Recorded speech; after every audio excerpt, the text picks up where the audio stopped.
नमस्कार स्टूडेंट्स।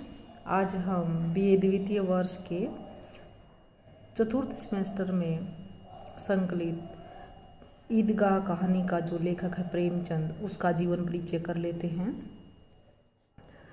मुंशी प्रेमचंद का जन्म बनारस के निकट लम्हई नामक गांव में सन 1880 में हुआ था। इनका परिवार एक साधारण कायस्थ परिवार था। इनका वास्तविक नाम धनपत राय था। कहानियाँ ये नवाब राय नाम से लिखते थे। 7 वर्ष की आयु में इनकी माता का देहांत हो गया था और 14 वर्ष की आयु में सिर से पिता का साया भी उठ गया था। 15 वर्ष की आयु में इनका विवाह हो गया था, जो कि सफल नहीं हुआ।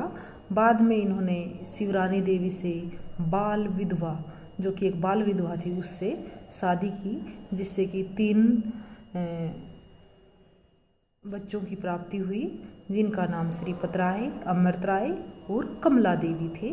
अमृत राय तो बहुत बड़े साहित्यकार भी हुए हैं। उन्होंने ही अपने पिता को कमल का सिपाही की उपाधि दी है।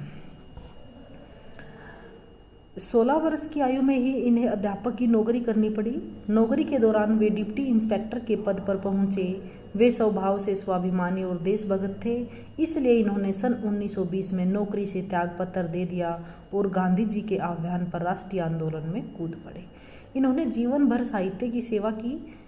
इन्होंने आजीविका के लिए स्वतंत्र लेखन को अपनाया और जीवन संघर्ष करते हुए सन 1936 में इनका देहांत हो गया। लिखना तो ये इतना इनका काम था लिखने के ऊपर। तो इन्होंने एक लाइन लिखी है कि मैं एक मजदूर हूँ, जिस दिन कुछ न लिख लूँ उस दिन मुझे रोटी खाने का कोई हक नहीं। और ये बड़ी ईमानदारी से ही मेहनत करते थे। इनका एक और कथन है कि यश त्याग से मिलता है, धोखाधड़ी से नहीं। सौभाग्य उन्हीं को प्राप्त होता है जो अपने कर्तव्य पथ पर अविचल रहे। तो इस तरह के इनके विचार थे। अगर भारतीय साहित्य को हम पढ़ते हैं और प्रेमचंद से अछूते रहते हैं तो वो बात उस तरह से हो जाएगी कि हम समुद्र तट तक गए और हमें पानी भी न देखा। इनकी जो प्रमुख रचनाएं हैं, इन्होंने कहानी लिखी, उपन्यास लिखे, लेकिन इन्होंने नाटक बहुत कम लिखे। 3 ही नाटक लिखे थे, जो कि संग्राम 1923 में, करबला 1924 में, प्रेम की वेदी 1933 में। लेकिन इन्होंने कहानियाँ तो लगभग 300 के लगभग कहानियाँ लिखी, जो कि मानसरोवर के 8 भागों में संकलित है, जिसमें कफन, पूस की रात, 2 बैलों की कथा, पंच परमेश्वर इनकी पहली कहानी मानी जाती है। बड़े घर की बेटी, शतरंज के खिलाड़ी, तावान, मंतर, बूढ़ी कांकी, ठाकुर का कुआं, और जो कि हमारे पाठ्यक्रम में संकलित है ईदगाह। और इनकी जो कफन कहानी है वो अंतिम कहानी मानी जाती है। हमारे साहित्य में जो 1915 से लेकर 1930 तक का समय था वो प्रेमचंद के नाम से जाना जाता था। उपन्यास जो इन्होंने लिखे, वरदान, सेवा सदन, रंगभूमि, कर्मभूमि, गबन, निर्मला, प्रेमाश्रम, गोदान आदि उपन्यासों की इन्होंने रचना की है। गोदान तो इनका विदेशों में भी प्रसिद्ध है। इनकी जो साहित्य था, उनका साहित्य था वो समाज सुधार और राष्ट्रीय भावनाओं से ओतप्रोत है। वह अपने समय की सामाजिक और राजनीतिक परिस्थितियों का पूरा प्रतिनिधित्व करता है। उसमें किसानों की दशा, सामाजिक बंधनों में तड़पती नारियों की वेदना और वर्ण व्यवस्था की कठोरता के भीतर संत्रस्त हरिजनों की पीड़ा का मार्मिक चित्रण मिलता है। प्रेमचंद का जो साहित्य होता था, उस साहित्य में समस्या का हल भी ये साथ साथ दर्शाते थे। इनके जो साहित्य की विशेषताएं हैं वो इस प्रकार हैं कि विषय की विभिन्नता। मुंशी प्रेमचंद की कहानियों में वर्णन विषय अत्यंत विस्तृत हैं। इन्होंने जीवन के लगभग सभी पहलुओं पर लेखनी चलाई है। इनकी कहानियों के विषय की व्यापकता को देखते हुए डॉक्टर हजारी प्रसाद द्विवेदी ने लिखा है कि प्रेमचंद शताब्दियों से पद दलित, अपमानित और शोषित कृषकों की आवाज़ थे। पर्दे में कैद, पद पद पर लांछित, अपमानित और शोषित नारी जाति की महिमा के जबरदस्त वकील थे। गरीबों और बेकसों के महत्व के प्रचारक थे। अगर आप उत्तर भारत की समस्त जनता के आचार विचार, भाषा भाव, रहन सहन, आशा आकांक्षा, सुख दुख और सूझबूझ जानना चाहते हैं तो प्रेमचंद से उत्तम परिचय का आपको नहीं मिल सकता।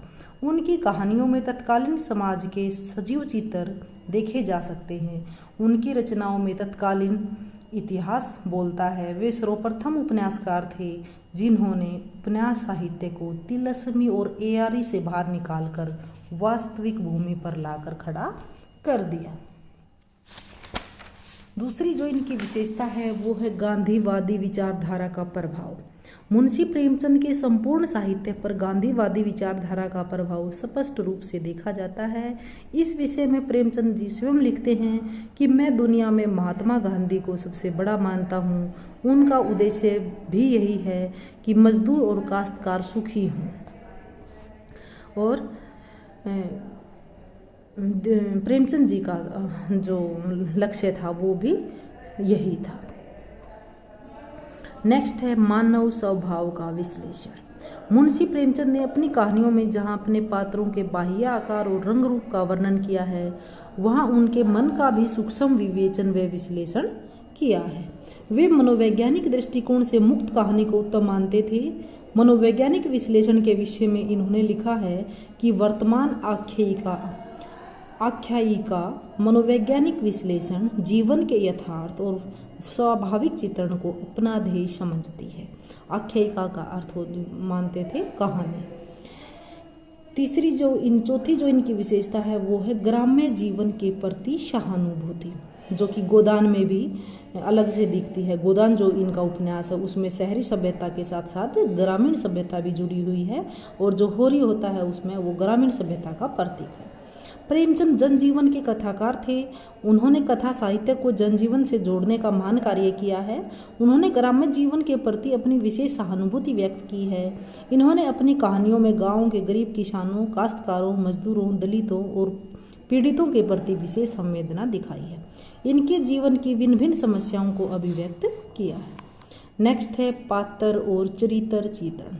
मुंशी प्रेमचंद की कहानियों में पात्रों का चरित्र चित्रण और पात्रों के चरित्र का विकास अत्यंत स्वाभाविक रूप में किया गया है। इनके अधिकांश पात्र वर्ग पात्र हैं। वे किसी न किसी वर्ग का प्रतिनिधित्व करते हुए देखे जा सकते हैं। इनके पात्र अपने वर्ग के सुख दुख, राग विराग आदि सभी स्थितियों में उनका प्रतिनिधित्व करते हुए पाए जाते हैं। पात्र का चरित्र चित्रण अत्यंत सजीव और मनोवैज्ञानिक है। नेक्स्ट जो इनकी विशेषता है, जो कि इनकी प्रमुख विशेषता है, वो है आदर्शोन्मुखी यथार्थवाद। इनका जो यथार्थ होता था वो आदर्श की तरफ मुख किए हुए होता था। मुंशी प्रेमचंद की कहानियों में आदर्श और यथार्थ का अद्भुत समन्वय है। वे यथार्थ का चित्रण करते हुए सदा आदर्श पर दृष्टि रखते हैं। कई कहानियाँ तो इन्होंने अकेले यथार्थवादी लिखी हैं, जैसे कफन, लेकिन बहुत सारा साहित्य इनका आदर्शोन्मुखी यथार्थवाद है। इनकी धारणा स्पष्ट है कि साहित्यकार को नगण्यताओं का पोषक न बनकर मानवीय स्वभाव की उज्ज्वलताओं को दिखाने वाला होना चाहिए। इन्होंने समाज की भिन्न भिन्न समस्याओं के समाधान में आदर्श को अपनाया है। नेक्स्ट है भाषा शैली। प्रेमचंद अपनी सरल, सहज और साहित्यिक भाषा के लिए सुप्रसिद्ध हैं। उन्होंने लोक भाषा को ही थोड़े समय के साथ साहित्य का रूप दे दिया है। प्रेमचंद उर्दू से हिंदी लेखन में आए थे, इसलिए उनकी भाषा में उर्दू शब्दों का भी सार्थक और सटीक प्रयोग हुआ है। मुहावरों और लोकोक्तियों का प्रयोग उनकी भाषा में देखते ही बनता है। सूक्तियों के प्रयोग के लिए वे बेजोड़ हैं। प्रेमचंद जी ने अपनी कहानियों में भावानुकूल एवं पात्रानुकूल भाषा का सफल प्रयोग किया है। पात्र जिस मानसिक अवस्था और शैक्षिक स्तर का होता है, उसी के अनुसार शब्दों का भी प्रयोग हुआ है। कहानी में संवाद योजना करके इन्होंने नाटकीयता के गुण का भी समावेश दिखाया है। प्रेमचंद जी की भाषा मार्मिक और हृदय को छू लेने वाली है। व्यंग्य करने में इन्हें अद्भुत सफलता प्राप्त है। इसमें प्रेरणा देने की शक्ति के साथ साथ पाठक को चिंतन में लीन करने की भी अद्भुत क्षमता है।